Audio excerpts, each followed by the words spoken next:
Now, I'm going to look at a JetBrains IDE as well.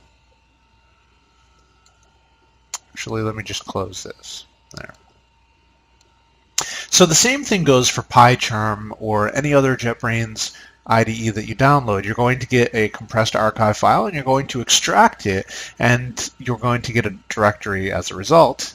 This is PyCharm and then the version number. So go into the IDE's directory and then into the bin directory and open this in terminal. Now this is PyCharm, so I'm going to run the PyCharm.sh file. If it was WebStorm, there would be a file here called webstorm.sh, and it's pretty self-explanatory. So adapt this to whatever IDE you've downloaded and are using, if any. So to get started, I'm going to run sh in the current directory PyCharm.sh.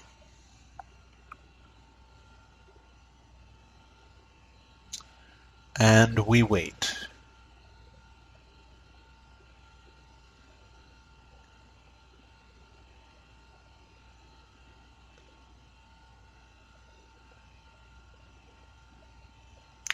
Now the first time you launch PyCharm in this way, you're going to be prompted to create desktop file and MIME type associations.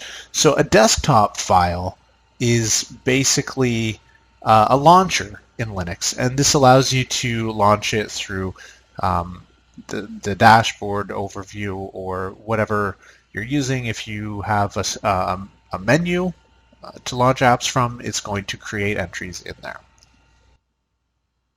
So now getting started with PyCharm, every time you launch it, you're going to see a list of projects on the left-hand side, and I'm just going to create a new project, which is going to be pure Python, and I'm going to name it Py.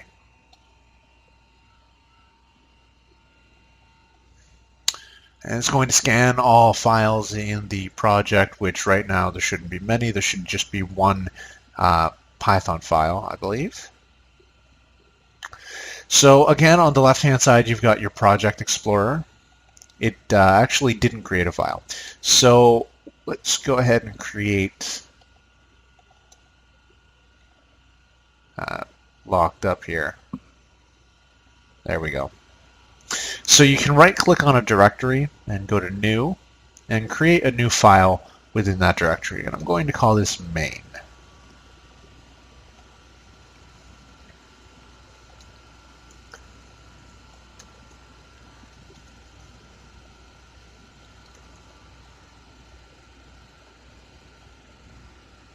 That should be good right there.